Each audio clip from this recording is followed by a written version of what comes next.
Eh bien bonjour à tous et à toutes, c'est LB Crew, c'est Léo et aujourd'hui on se retrouve pour la présentation du casque Bell Sanction. Les gars, juste avant que la vidéo ne commence, n'hésitez surtout pas à venir mettre un like et à vous abonner, ça nous ferait extrêmement plaisir. Et surtout n'hésitez pas à partager la vidéo, ça nous ferait plaisir aussi. Ça augmenterait notre référencement et du coup la chaîne pourrait grandir pour vous proposer encore plus de contenu et encore plus qualitatif.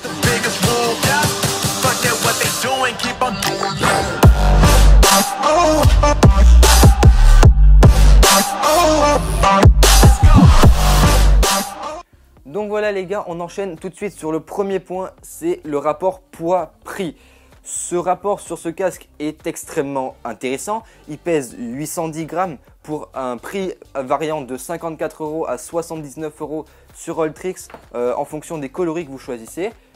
C'est pas lourd du tout. Quand j'avais ce casque qui pèse 1000 grammes, donc 1 kg, on peut avoir mal au cervical, surtout après une longue journée d'enduro. Quand on va faire des montées et tout ça et qu'on ne le dépose pas, ça va faire mal. Pour référence, ici à l'affiche, il y a le casque ProFrame de chez Fox. Il coûte 225 € sur Alltrix, donc plus cher encore sur d'autres sites. Et il pèse 750 grammes. Donc est-ce que ça vaut le coup d'investir 150 € pour gagner 60 grammes? Je suis pas sûr. Il est extrêmement léger, c'est extrêmement intéressant. Deuxième point, la protection. Donc c'est un casque intégral, il protège très bien. Il y a toutes les normes CE dessus. Vous pouvez l'utiliser en DH et en moto. Voilà, il n'y a pas grand chose à dire en plus. Il n'y a pas la technologie MIPS. Ça c'est un petit regret. Mais bon, pour le prix, on ne peut pas en demander trop et c'est totalement normal. Troisième point les gars, on attaque l'aération. Donc elle n'est pas folle, l'aération, on ne va pas vous le cacher. Mais elle n'est pas mauvaise non plus. On va dire que c'est plus qu'acceptable. Pour le prix déjà, de 1. Et juste comme ça aussi, c'est acceptable. Si vous ne portez pas de masque, il y a une grande ouverture. Donc l'air va passer. Si vous portez un masque, du coup, il n'y aura pas d'air. Mais les ventilations sont très bien placées. C'est-à-dire que vous sentez vraiment l'air passer sur votre tête. Donc ça, c'est vraiment un bon point. Si vous voulez faire de l'enduro assez light, c'est-à-dire faire beaucoup de kilomètres sans avoir vraiment la nécessité d'avoir un casque intégral, je ne vous conseille pas forcément celui-ci parce qu'il y en a d'autres qui sont vraiment beaucoup plus aérés. En revanche, si vous faites de l'enduro engagé, voire de la DH, et ben là, ce casque trouve totalement sa place. Il est très aéré si vous faites beaucoup de descentes. Dans les quelques montées, à mon avis, vous pouvez le garder. Si elle commence à être un peu longue, on va vouloir quand même l'enlever. Mais c'est pour ça qu'il est bien pour l'enduro hard / DH. On passe au quatrième point maintenant les gars, donc c'est quelques petits avantages qu'on voulait vous lister quand même. Donc le premier avantage c'est qu'on peut fixer une petite fixation GoPro parce que tout simplement la visière est plate.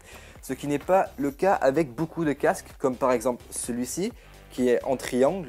Là c'est la même chose pour les casques Troily Design, c'est-à-dire que du coup votre petit patch ici ne va pas coller de partout et du coup c'est possible que la GoPro tombe, ça m'est déjà arrivé.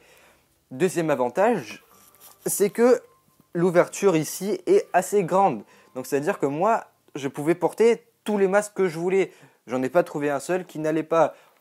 En revanche sur celui-ci, j'avais ce problème, pas tous les masques passaient en hauteur et pas en largeur non plus, donc celui-là a un très grand avantage, la compatibilité avec un grand nombre de masques sans perdre en protection, ça faut pas l'oublier.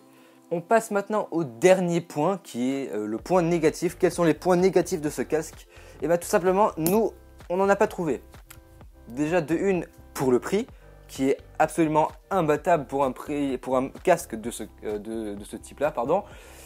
Le prix est juste imbattable, donc on ne peut pas vraiment lui donner de points négatifs. En revanche, si on aurait dû payer un peu plus cher, qu'est-ce qu'on aurait aimé? Et bien ça, on va vous le lister maintenant. Premièrement, j'aurais bien aimé avoir quand même la technologie MIPS dedans. Je ne sais pas si vous savez ce que c'est, mais ça permet au casque de bouger alors que votre tête ne bouge pas, un petit peu. Et ça va tout simplement réduire le risque d'avoir un traumatisme crânien.